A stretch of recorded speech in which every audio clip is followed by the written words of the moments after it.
3 বার সূরা ইখলাস পড়লে কি একবার কোরআন খতমের সওয়াব পাওয়া যায়? এই হাদিসটি কি বলবেন?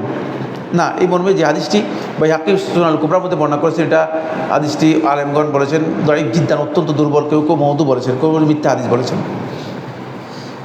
কেউ কেউ মিথ্যা হাদিস বলেছেন। এখানে যে হাদিসটা সহিহ বুখারীর মধ্যে এসেছে সেটা হচ্ছে এই রাসূলুল্লাহ সাল্লাল্লাহু আলাইহি ওয়াসাল্লাম বলেছেন সূরাতুল ইখলাস অথবা সূরাত কুল হুয়াল্লাহু আহাদ তা'দিলু সুলুসাল কোরআন। কুল হুয়াল্লাহু আহাদ এই সূরাটি তা'দিলু সুলুসাল কোরআন, কোরআনের 1/3 সমান। এটা সহিহ বুখারীর মধ্যে এসেছে। এখন কোরআনের 1/3 সমান, এটার ব্যাখ্যা কি? হাফেজ ইবনে হাজার রাহিমাহুল্লাহ তাআলা আহলে হাদিস মুহাদ্দিসিনদের থেকে এর অনেকগুলো ব্যাখ্যা উল্লেখ করেছেন।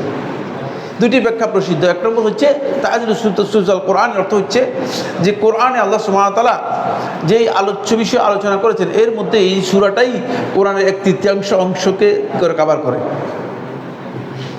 জ্ঞানের দিক থেকে 1/3 কোরআনের বক্তব্য মানে এই সূরার মধ্যে যেটা আছে এটার কভার করে। আবার আরেকটি অর্থ করেছেন আহলে হাদিসগণ, সেটা হচ্ছে এই যে এই সূরাটা কোরআনের 1/3 তেলাওয়াত করার যে ফজিলত আছে সেই ফজিলত লাভ পাবেন।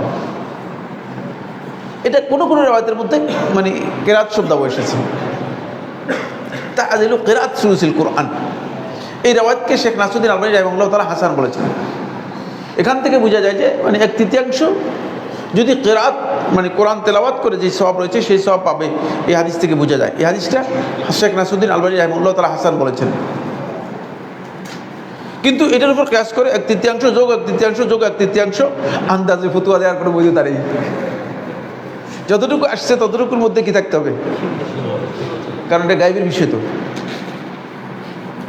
এখন যদি আমি বলে দিই যে আমরা তো মানে হিসাব করে মানে যোগ বিয়োগ করে মানে কিছু আমল মানে বলে আর দরকার নেই, মোটামুটি একটু যেই পরিমাণ এখন ব্যালেন্স হয়েছে, ব্যালেন্স অনেক, কিন্তু ব্যালেন্সে আসলে কিচ্ছু নেই, এটাও খবর নেই। আসলে তো ব্যালেন্স কিচ্ছুই নেই। কোনটা ব্যালেন্স নয় সেটা আল্লাহ তাআলা ছাড়া কেউ জানেন না। ফলে এই বক্তব্য সহি সনদ নয় যে মানে কুল হুয়াল্লাহু আহাদ 3 বার পড়লেই এক খতম হয়ে যাবে। এখন আপনি তো আজিমপুর যান, এখানে আজিমপুর না, আজিমপুর যান, যাবেন যে আপনি বলবেন যে ছোটো খতম নেবেন না বড় খতম নেবেন। ছোটো খতম হলে 500 টাকা, মানে ছোটো খতম বলতে বোঝায় কুল হুয়াল্লাহ 3 বার পরে কী করে দিল, এটা নিয়ে যান, বিক্রি করে দিচ্ছে, বিক্রি করতে দিন। নাউযুবিল্লাহি মিন যালিক। আল্লাহ এদেরকে হেদায়েত দান করুন। এমন অবস্থা মানে দিন নিয়ে এত তামাশা, এই দেশে যে তামাশা আছে